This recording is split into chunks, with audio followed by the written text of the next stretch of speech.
Hello, ladies and gentlemen. This is Dan Trotter, Pretty Good Bible Studies.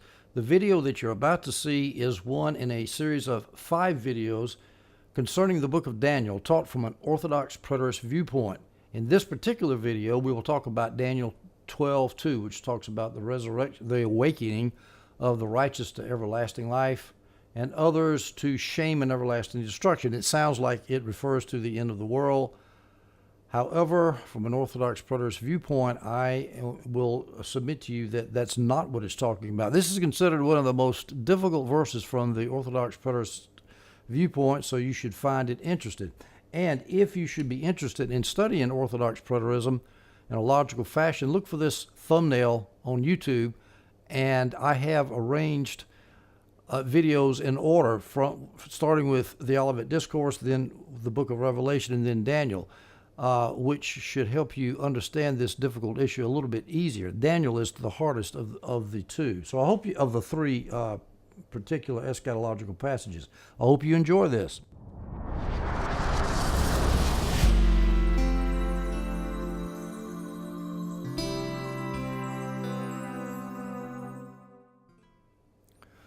All right, let's look at the Daniel 12:2 problem. I'll quote the verse to you first.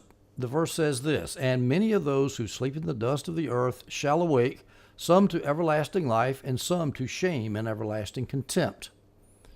Well, before I start about the problem that the preterists have, let's look at what problem the futurists have. 2 problems in particular. And when I say futurist, I mean in particular pre-mill futurists. Most futurists are pre-mill.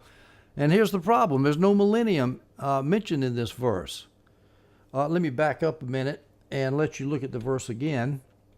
Many of those who sleep in the dust in the earth shall awake.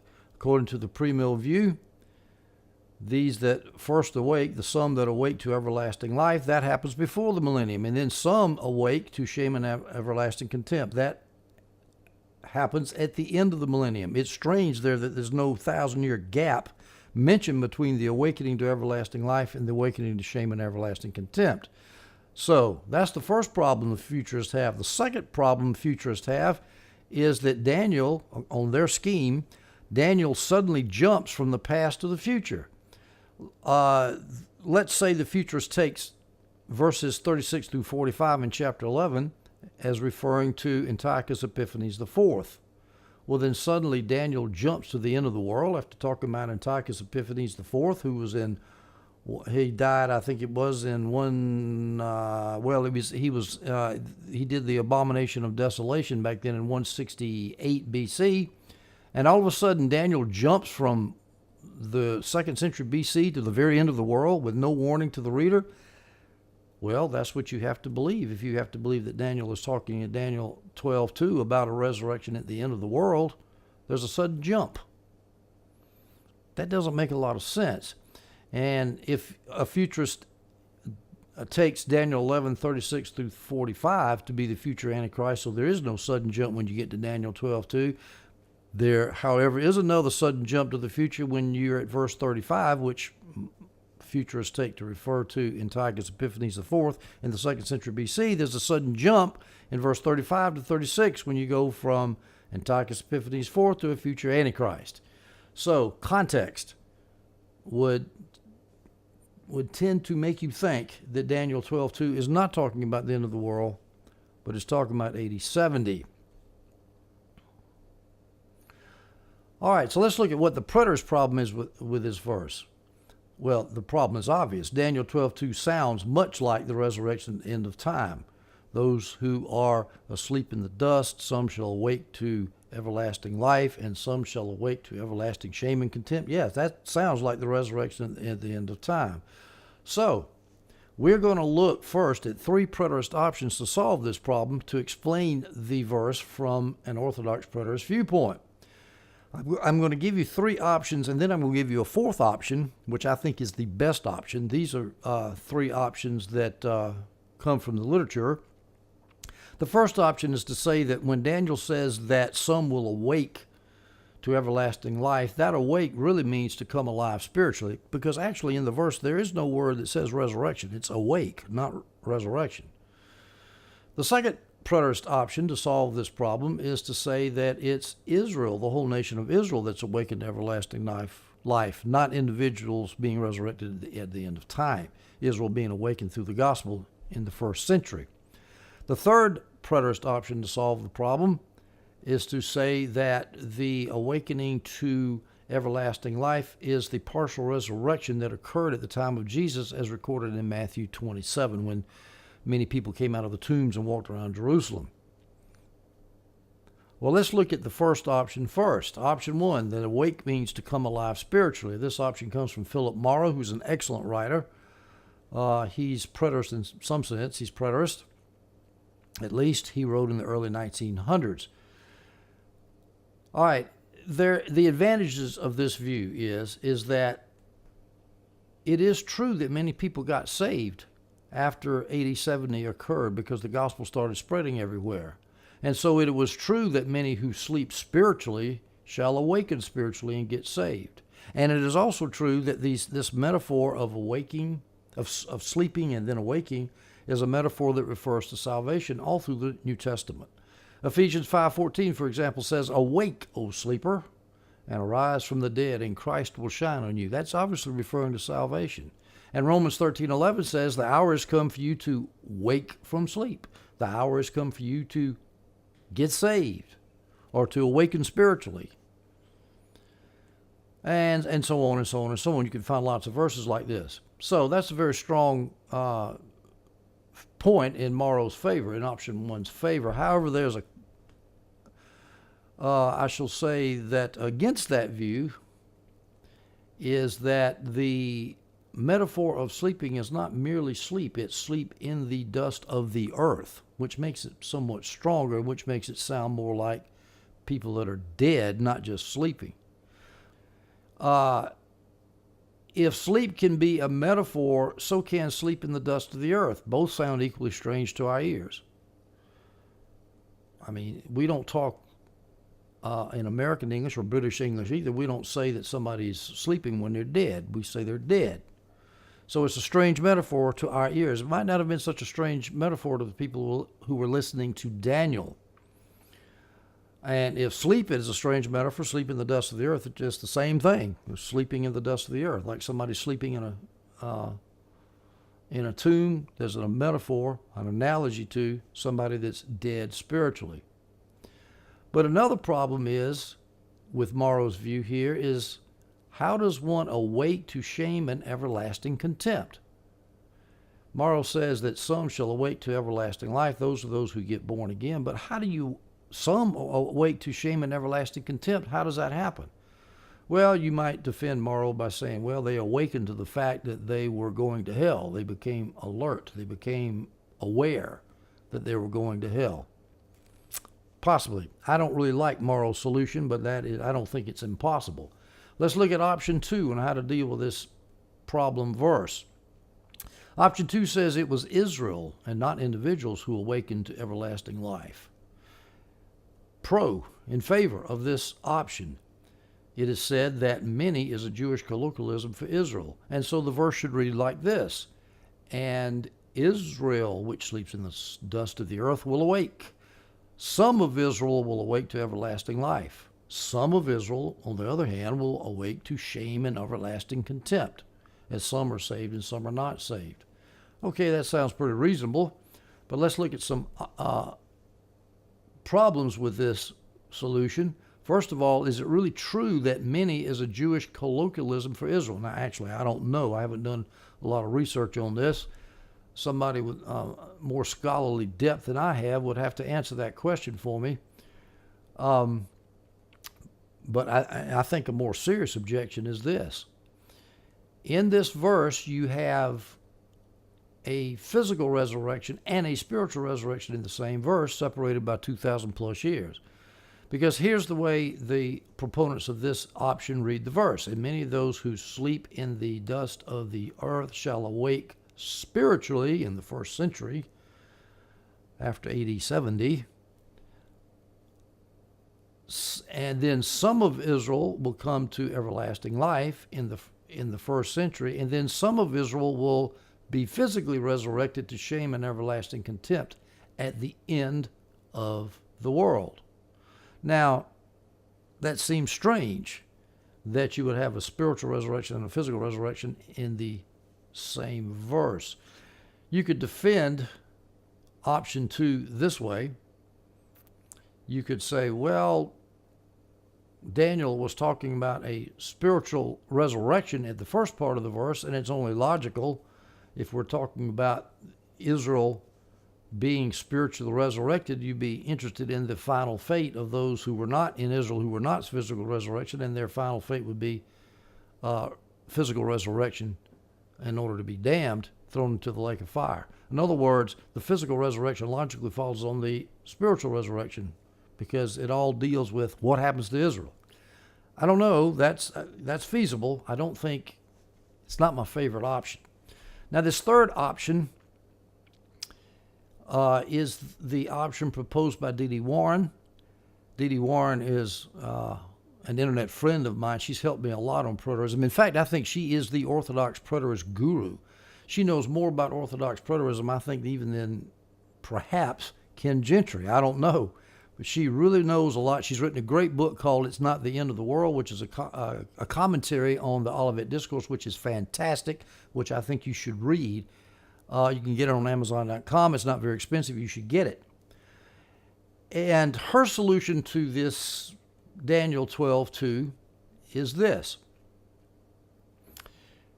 She says that the many who were sleeping in the dust of the earth and who became awake, refers to the people in Jerusalem recorded in Matthew 27 who were resurrected when Jesus was resurrected, physically resurrected.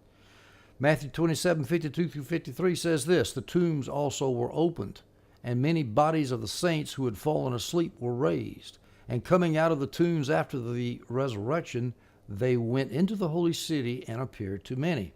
Now, the strong points of this view is the parallel words that are used in Daniel 12:2 and in Matthew 27. And I've highlighted the parallels in red. For example, many, in Daniel 12:2, the many who will awake. You'll notice in Matthew 27, there's a red many too, and many bodies of the saints. So there's a first parallel. Second parallel, these many are asleep. See the green there?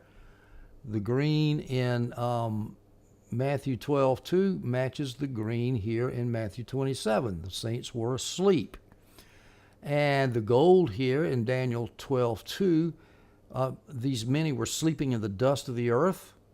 Well, here in Matthew 27, they were in tombs. And of course, a tomb is a dusty place in the earth. Pretty good parallel.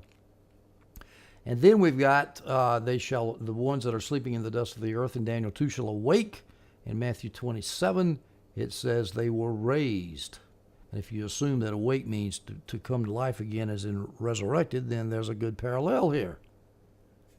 So that sounds pretty good. However, there is a problem with it. Con. What's the con of this verse? There's no mention in Matthew 27:52 of the resurrection to shame and everlasting contempt, only a physical resurrection. Now, here, I am not going to quote D.D. Warren. I'm going to pretend that I'm defending her position, and I thought this is my thinking here.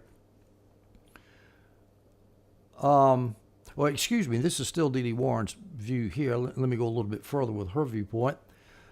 She says resurrection of Matthew 27:52 is not really a resurrection. It's a resuscitation. Why? Because those people who were raised from the dead in Matthew 27, they were not raised to their glorified bodies. They were raised to a normal body, a weak body that's going to die again. So technically it was not a resurrection, it was a resuscitation.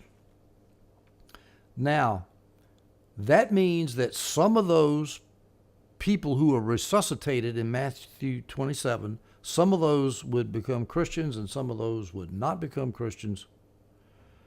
And therefore some would be raised to everlasting life at the end of the world, and some would be raised to everlasting contempt at the end of the world. Now here is where I have a problem with that. This is my thinking now. You go back to Matthew 27:52, and it says very clearly that the saints were resurrected. In fact, I'm going to back up here. and look at Matthew 27:52. Notice the word saints. I've got it underlined right here. The saints who had fallen asleep were raised.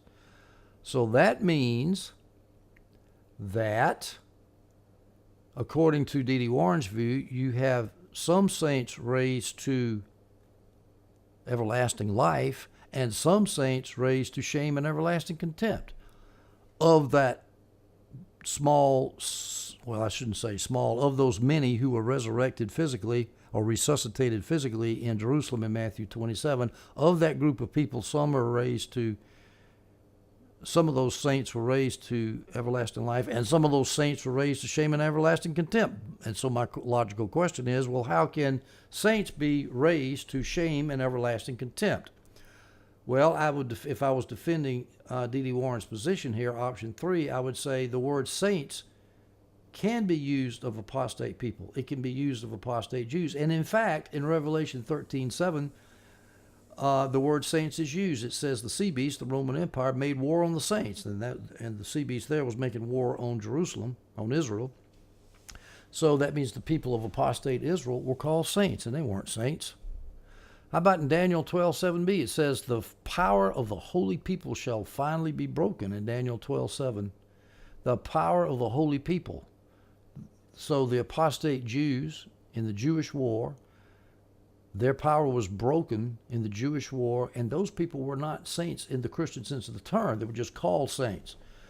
So I think I could save D.D. Warren's view here with a little bit of trouble, but I honestly don't think that this is what the best way to solve this problem is. So let me go to what I call the best preterist option, the best preterist option to solve Daniel 12:2.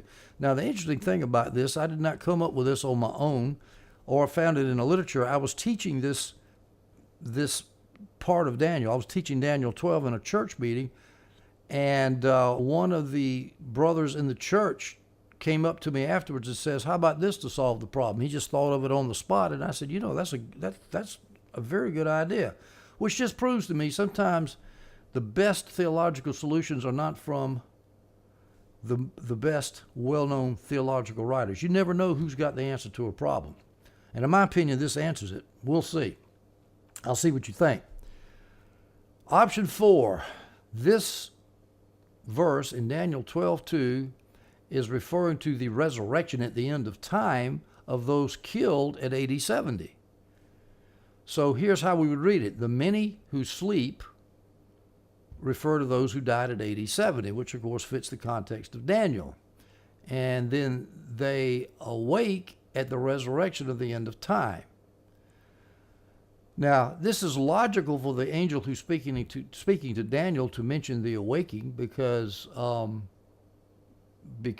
Daniel would want to know the fate of all those who had died in AD 70. The whole chapter, as you recall from the previous video, is talking about AD 70. And so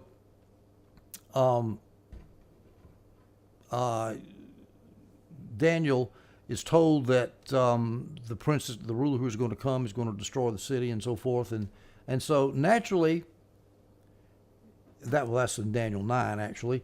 And in Daniel 12:1, it says there will be a time of distress, a prediction, if you will, of the Great Tribulation of the Jewish War.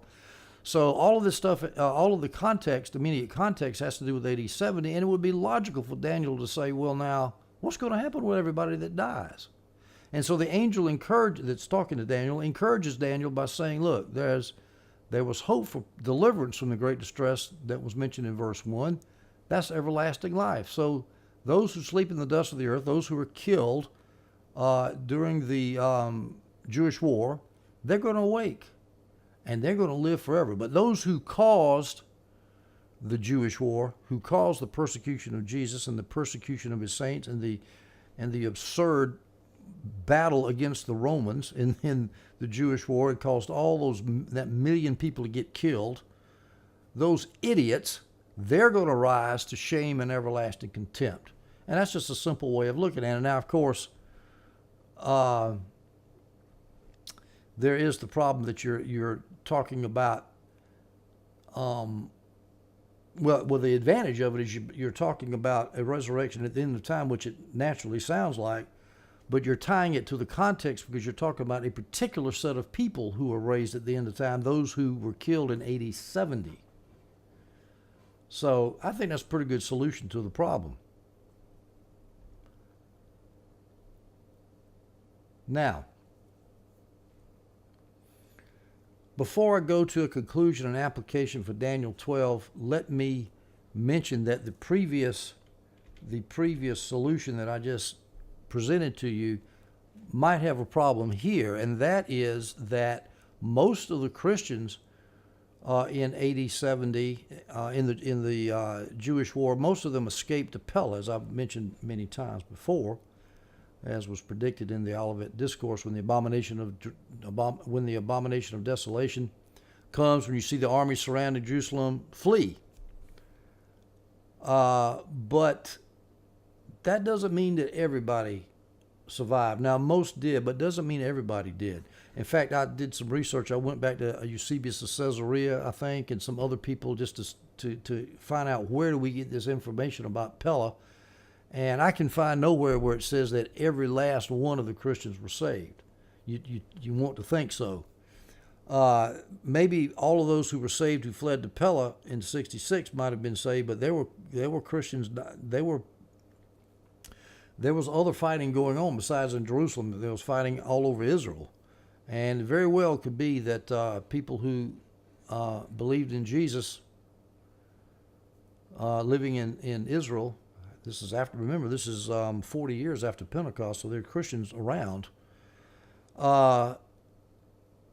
Daniel might be wondering what's going to happen to them. Well, they're going to be they're going to rise to everlasting life. So I think that would answer and a possible objection to this view is that of those who were killed in AD 70, all of the believers made it. And so they weren't killed. And so how can Daniel be worried about what happened to them? Well, I think some of them probably were killed.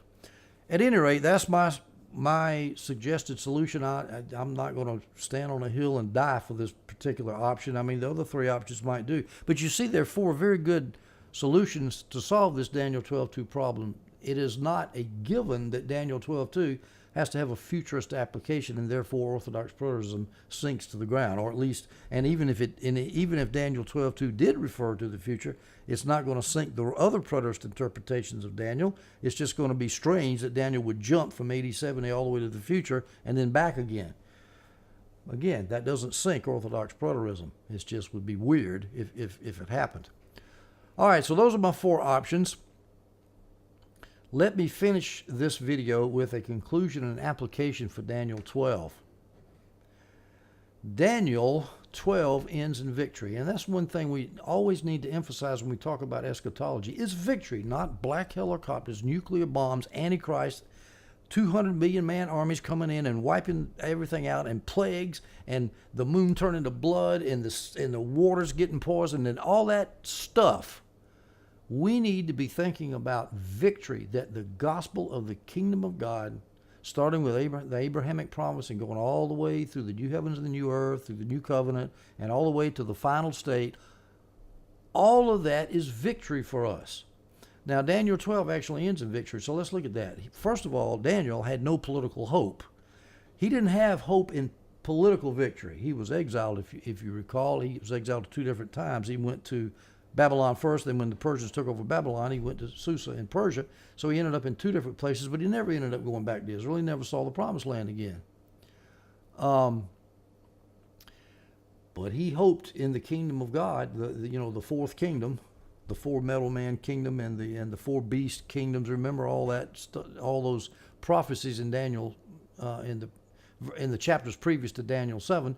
All of that showed that he believed in the God of history, that God was going to bring history to a successful conclusion. Now, having said that, let's read the very last verse of the book of Daniel. Daniel 12:13 says this.